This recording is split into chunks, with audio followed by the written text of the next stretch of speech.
Hey there, hi, welcome to the channel. I am Garrett and thank you for spending some time with me today because in this video, we are talking about some interior design styles that may have been forgotten, but you should definitely know about. And the first thing we're gonna talk about is French provincial. French provincial has fallen off. And it's fallen off the map. And I don't know why, because this is such a great design style. Now, you know my opinion. I don't like to do anything in one style. I like a mix, because I think if you do everything in one style, it's a theme and not just like personal style. But French provincial is a really interesting style that you should be incorporating a little bit if it fits the vibe, okay, of your space. French provincial is kind of based on rural France and that lifestyle, right? Easy and light, and definitely people that are hardworking, and so maybe it's not fussy or overly done, but it's got some character and style to it. This is really good to incorporate into your home if you have like a cottage style or you like something that has a cozy atmosphere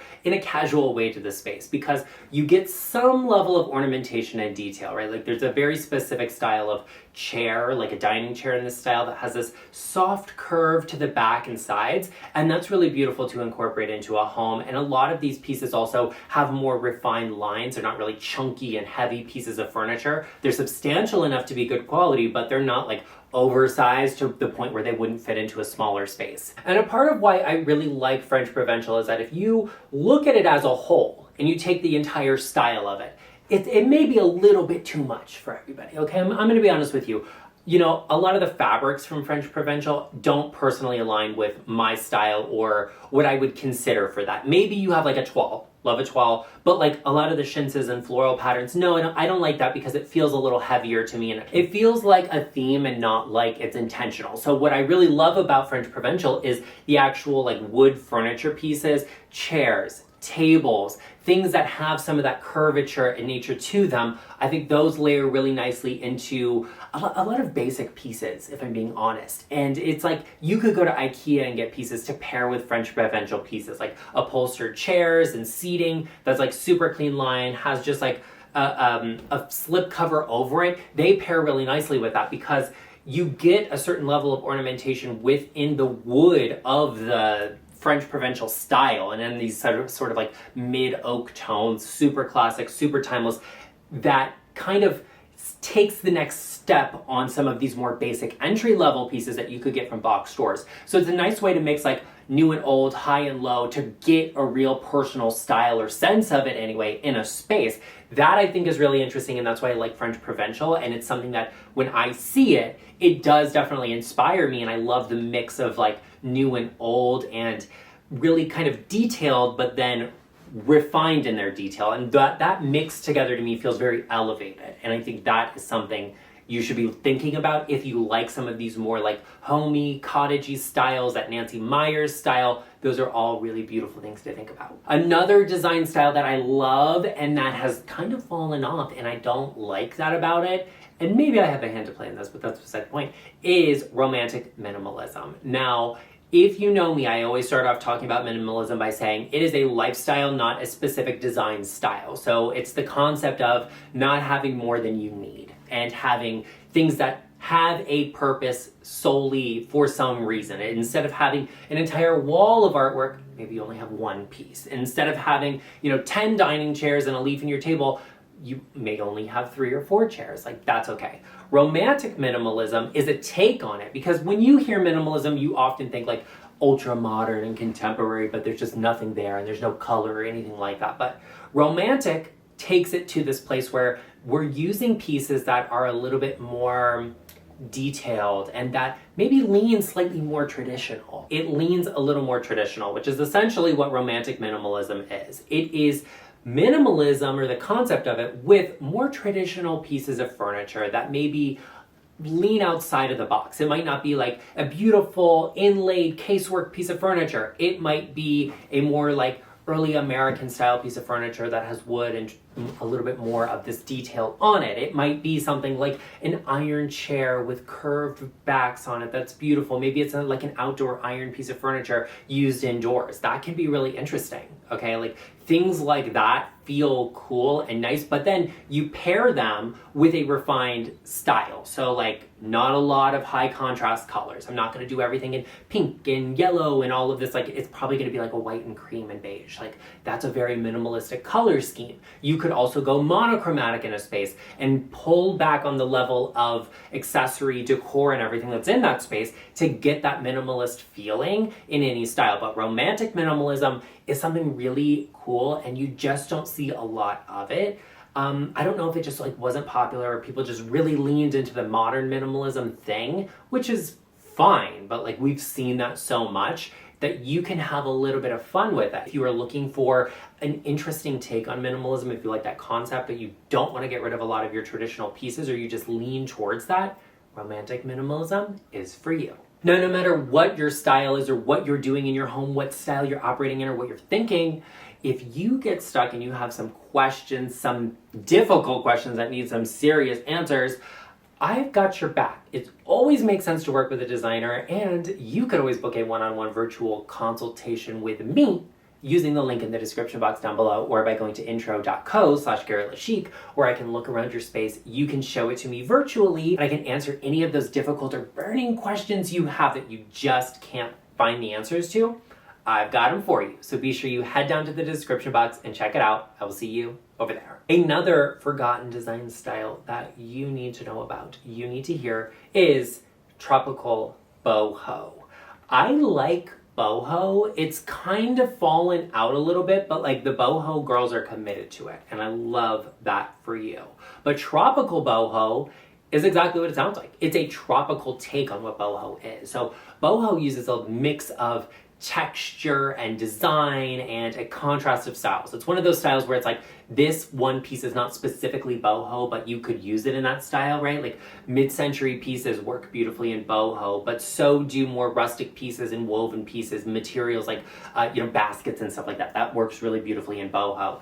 So you can take all of that sort of idea and apply it in a tropical sense or like space with that vibe. And that might mean, something like a woven basket. Instead of using something that feels a little more rustic, you use something that feels a little bit more outdoorsy, a little bit more beachy to get you to that tropical standpoint. You could use a floral arrangement or like a potted plant, for example. Boho uses a lot of like fiddle leaf figs, okay? But if you were leaning tropical boho, I would say do a palm tree instead, right? To get a little bit more of that tropical feeling into the space. You may also intensify some of the colors to use them that are a little bit more nature driven, but tropical, so more intense and vibrant greens. You might bring in a yellow into that space even. That could be really poppy and fun. Layer in new and old together too. I like something a little more rustic, like I would go more rustic on a table, brand new on a chair, like an IKEA chair that needs to be assembled. Like, cool, that can be interesting mixed with like a basket style light fixture. That's getting us into that boho space. It's getting us a little bit of that tropical vibe. And so maybe then we bring in a potted plant that gives us that feeling. It's a relaxed style, it's refined. There's not a lot of heavy ornamentation. There's not a lot of like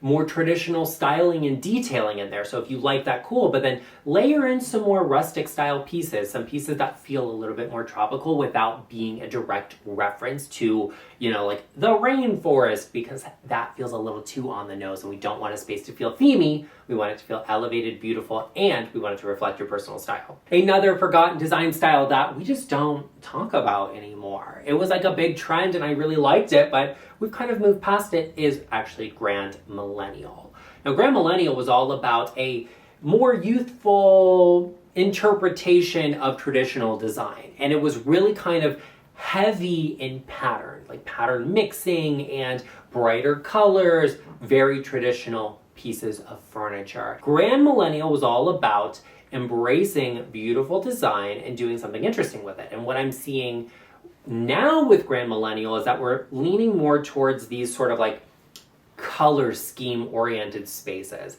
And it might be like pink and white or pink and green, let's say, where everything you're bringing in references back to that. And you might have some of those more romantic style pieces. You might have some more traditional style pieces. And those traditional pieces might be like light fixtures and sofas. And you might have accent chairs and artwork in the romantic style really clashing together. And maybe you even bring a little bit of that cottagecore style in with wallpaper. That's super interesting to me. You can also apply this in a more modern way. It's all about having some of these like curved details, references to other pieces in the space, and maybe even repurposing or reusing, upcycling some pieces and making them into something that they're not. Like, for example, making a vent hood out of something interesting or referencing back to something interesting for that piece. All of that's really cool. I love the Grand Millennial style, and I love to see where it's headed and where it's going, but don't write it off, and use it for inspiration if you like any of these offshoots of it, because there's a lot of great inspiration out there that's just sitting there waiting for you to discover it, to do something incredible in your space. Speaking of inspiration and doing something incredible in your space, I'm giving you great inspiration every week here on the channel, and I would love to have you as a part of our LeChic family, where we talk about interior design and all things beauty when it comes to homes anyway. Be sure you join us, hit that subscribe button, and remember, you can always hit that subscribe button, give this video a like, even if you're watching from your TV. Another forgotten interior design style that we have to talk about is something that sometimes is a little controversial, but I'll talk about it anyway, and that is Brutalism. Brutalism is a style I appreciate historically, and there are certain aspects of it that I do really enjoy. We've taken inspiration from that and applied it to modern homes, especially like modern homes in really difficult climates, let's say like on the beach, for example, or somewhere that's very humid, because you're using like solid concrete to build these structures with. And it's really interesting, and you're using concrete finishes in them as well. Now, when you hear Brutalism, you think brutal, and you're like, I don't like that. But the reality is, Brutalism and very contemporary design in spaces, they have a thread that connects them in a way, right? It's about material, it's about scale, and so a lot of these spaces will have, you know, those really hard finishes like concrete and steel and glass, but they're built at a larger scale. So very tall ceilings, open spaces, blockier shapes in them as well. Like you see a fireplace and a double height ceiling that's got like a big blocky hearth and square mantle, and it extends all the way up. Like that is the brutalist influence in that style of architecture in that space. So it's something that is definitely not for everybody. And the modern interpretation of it is more luxurious, where it's like maybe you mix concrete and you might mix marble and, you know, these really contemporary square low-lying sofas and like that sort of a thing. But it is an interesting style, and it is something that a lot of people that love contemporary design will appreciate, because Brutalism, I have a particular appreciation for it because it really influenced the way architecture happens and what is capable structurally in the architectural space, and that has a big influence in design and what's possible. So those are all interesting things, and why Brutalism deserves a little bit of appreciation, even if it's not a style that's for everybody. Another thing I can tell you is that a lot of people inadvertently have an appreciation for it because, especially here in Las Vegas, right, like that big, modern, open, blocky style of home is very popular and people really like them, and that has a lot of influence from the brutalist style. It is something everyone should know, whether you love contemporary design or not.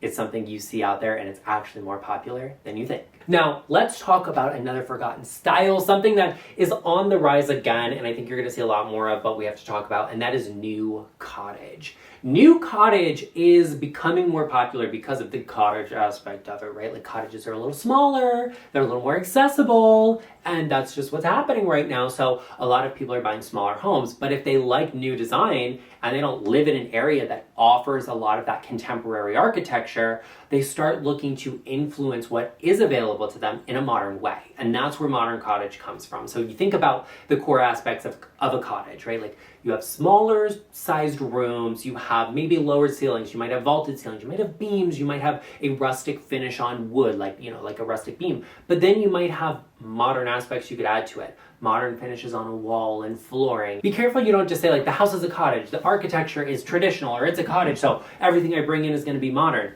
No, you have to bring in a little bit of that cottage style into this space, or at least the concept of it into this space. A handful of pieces here and there with a little bit more of that traditional kind of cottagey style will definitely elevate the style and make it feel like it makes sense in a space. It's not just like you see something from the outside and it's something completely different from the inside. Some of those pieces will be like, you know, light fixtures, small casework, like a side table piece of furniture, maybe a chair as an accent, and then you can pair that with something more modern, or even just use modern coloring and styling. And like, you know, something modern would be a fabric without a pattern or a print on it. It would just be a solid color, probably in like a white, a beige, a gray, a tan, a camel. But you know, the opposite end of that would be something more cottage, more traditional, that has a pattern to it. It might be a floral, a stripe, or something along those lines, or like a plaid. Well, you don't have to go that full route. You could go with a simple sofa that is in a white, let's say, and then throw a plaid blanket on it. That the white sofa is modern, the plaid blanket is more cottage style. And that gets you to that point where you have those slight refined references back to the architectural style of the space. And you should be doing this in any home no matter what. Don't let your preconceived notions of what a house has to be or what a style has to be, you know, box you in too closely into what it's going to be. Your style can be completely different than the house you live in. It's all about using the correct and refined details to bridge that gap and get you to where you want to be. And you might need a designer's help with that, so you know, shameless self-plug, book a consultation with me and I can answer those questions for you. But the new cottage style is something you're going to see a lot of, something you may not have heard of, but I am loving it and I want to hear from you. What's your take on the new cottage style? Well, now that we've talked about some design styles that you probably haven't heard of, or maybe you haven't heard of in a while, be sure you check out this video right over here, all about some dated designs that are making a comeback. You don't want to miss out on them, so be sure you check it out and I will see you over there.